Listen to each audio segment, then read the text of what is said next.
Literacy വേൾഡിലേക്ക് ഏവർക്കും സ്വാഗതം. ഇന്ന് ഫെബ്രുവരി 21, ലോക മാതൃഭാഷാ ദിനം. എല്ലാ മലയാളികൾക്കും മാതൃഭാഷയായ മലയാളത്തിന്റെ ആശംസകൾ ഞാൻ നേരുന്നു.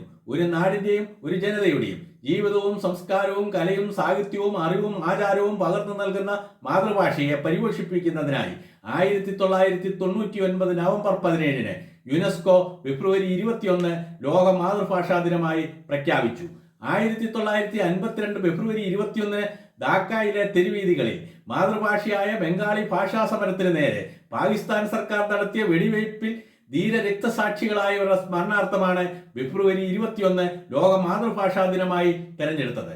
മതത്തിന്റെ പേരിൽ രൂപീകൃതമായ പാകിസ്ഥാൻ ഭാഷയുടെ പേരിൽ പിളർന്ന് ബംഗ്ലാദേശ് എന്ന രാജ്യമായി മാറുന്നതിന് തുടക്കം കുറിച്ച സമരമായിരുന്നു ബംഗാളി ഭാഷാ സമരം. കേരളം എന്ന നാടും മലയാളം എന്ന ഭാഷയും മാത്രമാണ് മലയാളികൾക്ക് സ്വന്തമെന്ന് അവകാശപ്പെടാൻ കഴിയുന്നത്. മലയാള ഭാഷയുടെ ശക്തിയും സൗന്ദര്യവും തനിമയും മഹത്വവും പഴക്കവും പരിഗണിച്ച് ശ്രേഷ്ഠ ഭാഷാ പദവി മലയാളത്തിന് ലഭിക്കുകയും മലയാള ഭാഷയുടെ പേരിൽ ഒരു സർവകലാശാല തന്നെ തുടങ്ങിയിട്ടും മലയാള പത്രമാസികളുടെ എണ്ണവും മലയാളം ചാനലുകളുടെ എണ്ണവും അനുദിനം വർദ്ധിച്ചിട്ടും മലയാളികളുടെ മനസ്സിൽ മലയാള ഭാഷയുടെ സ്ഥാനം എന്താണെന്ന് സ്വയം വിലയിരുത്താൻ ഈ ദിനം ഉപകരിക്കട്ടെ എന്ന് ഞാൻ ആശംസിക്കുന്നു.